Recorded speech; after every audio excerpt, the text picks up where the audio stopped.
গত 31 তারিখে কালের কণ্ঠে একটা রিপোর্ট হয়, আপনারা হয়তো অনেকেই দেখেছেন, যে সাবেক আইজিপি বেনজির আহমেদ ওনার সম্পদের একটা ফিরিস্তি কালের কণ্ঠে দেয়। তো যে পরিমাণ সম্পদ, মানে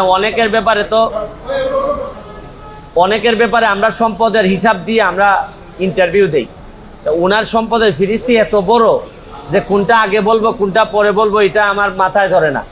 তারপর দেখলাম যে 800 বিঘা 600 বিঘা প্রায় 1400 বিঘা তো আছে গোপালগঞ্জের এদিকেই। তো আমার কাছে মনে হয়েছে যে এইসব অভিযোগ, তো এটা তো আর মনে অস্বীকার উনি করেন নাই যে এই জমিগুলো আছে। তো আমার এলাকায় আমি বলে আসছিলাম যে কিছু লোক আছে অনেক সময় যে জায়গায় যায় কিছু পয়সা করে থাকলে একটা করে বিয়ে করে আসে, আর এই উনারে দেখলাম যে উনি যে জায়গায় গেছে মোটামুটি জমি জমার মালিক হয়ে আসছে।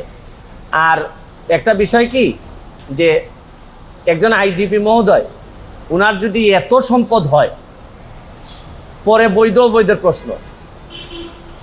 উনার 34 বছরের লাইফে উনার বেতন সহ হওয়ার কথা 1,74,00,000, প্রায় 1.25 কোটি। কিন্তু 1.25 কোটি তো উনার বেতন টেতন মিলে, আর উনার মেয়ে আর বউ মিলে মাশাল্লাহ প্রায় কয়েকশো কোটি। তো এত টাকা যদি উনার থাকে কেউ কোনো কথা বলে না। মানে একটা ইনকোয়ারি যে করবো, আমি কিন্তু বলছি না যে উনি এখনই দুর্নীতিবাজ। আরে ভাই, এত সম্পদের হিসাব আসলে একটা ইনকোয়ারির কথা বলবে না কেউ? আপনি দেখবেন যে 31 তারিখে রিপোর্টটা হওয়ার পর আমি কাউরে কথা বলতে শুনি না। সবাই মনে হয় যে একটা ভয় পায়, ভয় মারা যাবে, নাইলে তারে মামলা দিবে, তারে এই করবে সেই করবে। মানে কি, এটা বঙ্গবন্ধুর বাংলাদেশ, স্বাধীন বাংলাদেশ। এখানে তো বঙ্গবন্ধু কন্যা স্পষ্ট বলছেন যে দুর্নীতি প্রশ্রয় দেওয়া হবে না। তাইলে এরকম একজন আইজিপির এত সম্পদের হিসাব আসছে, কেউ কোনো কথা বলবে না। আর দুদক আল্লাহ মাহবুদ জানে, নিজে স্টার্ট তো নিতেই পারে না, ধাক্কায় স্টার্ট হয় না।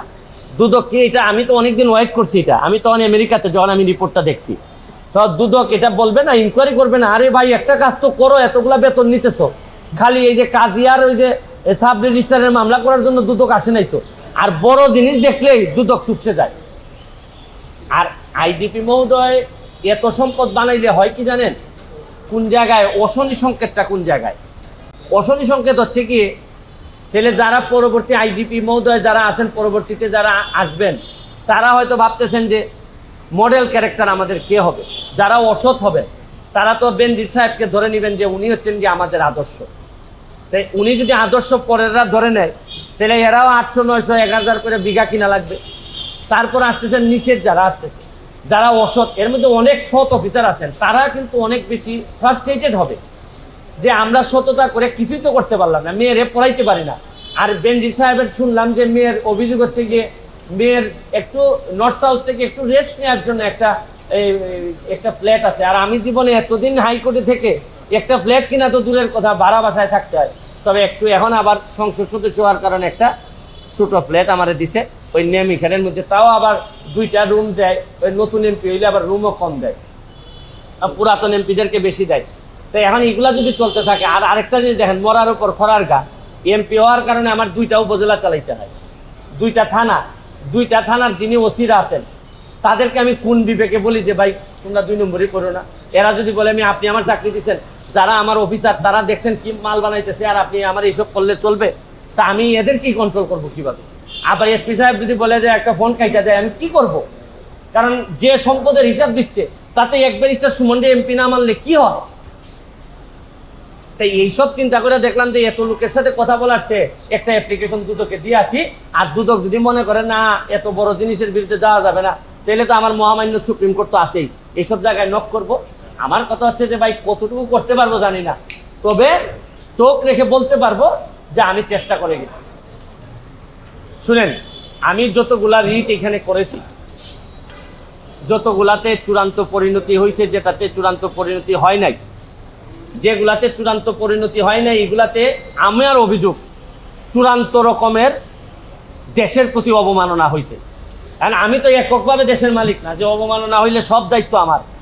আমি আমার জীবন যৌবন সব কিছু একটু রিস্কে রেখে আমি এগুলা সারা বাংলাদেশের মানুষের সামনে নিয়ে আসছি। বিচার তো কয়েক প্রকার হয়, একটা হচ্ছে গিয়ে হয়তো কাঠগড়ায় দাঁড়ায় না, কিন্তু মানুষের বিবেকে, মানুষের বিবেচনায় তো একটা বিচার হয়। তো আপাতত না হয় এগুলা চলতে থাকুক, কেউ না কেউ এইসব জিনিস, এই শুনেন পতাকাটা তো কেউ না কেউ টেনে নিয়ে যায়। হয়তো পতাকার দাম কতটুকু থাকবে আমি জানি না, কিন্তু তাও তো ধরেন একটা মামলা আপনি জানেন যে কিসের মামলাটা আমি সুরাহা করতে পারছি, হচ্ছে কি আপনার শেরাটনের মামলা, সালাম মুর্শিদির মামলা, তারপরে সালামের মামলা পারি না, এটা সুপ্রিম কোর্টে গিয়ে এটা আবার করে দিয়েছেন। কিন্তু শুনেন, আমাদের ট্রায়ালে, আইন অঙ্গনে ট্রায়াল আমরা যখন করি, বিচার যখন করি, তখন আমরা যখন বুঝি যে এই আসামিরে বাঁচানো যাওয়া কঠিন, তখন কিছু কিছু কথা আমরা ট্রায়ালের মধ্যে বলে রাখি, ডিনায়াল বলে এটা, আমরা ডিনাই করে রাখি যাতে আপিলে গিয়ে কাজে লাগে। তা আমি যেগুলো করে যাচ্ছি এগুলো ডিনায়াল দিয়ে যাচ্ছি, হয়তো আমি এদেরকে ধরতে পারি নাই, ডিনায়াল দিয়ে যাচ্ছি। আমার একটা বিশ্বাস, আপিল মানে হচ্ছে কি নেক্সট জেনারেশন, কোনো না কোনো একদিন আসবে।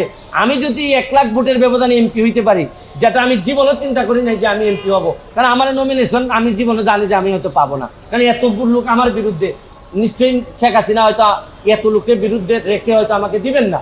কিন্তু তাও তো প্রকৃতির খেলা দেখছেন যে 1 লাখ ভোটে আমি এক বিমান ভূপাতিত করে এমপি হয়েছি। এই যে ওনারা ইনকোয়ারি করবে, ইনকোয়ারি করে আমাদেরকে জানাবে যে ওনারা কি পাইছে না পাইছে। নেক্সট হচ্ছে গিয়ে যে জায়গায় দাঁড়ায় আছি এই জায়গায় আবার দাঁড়াবো।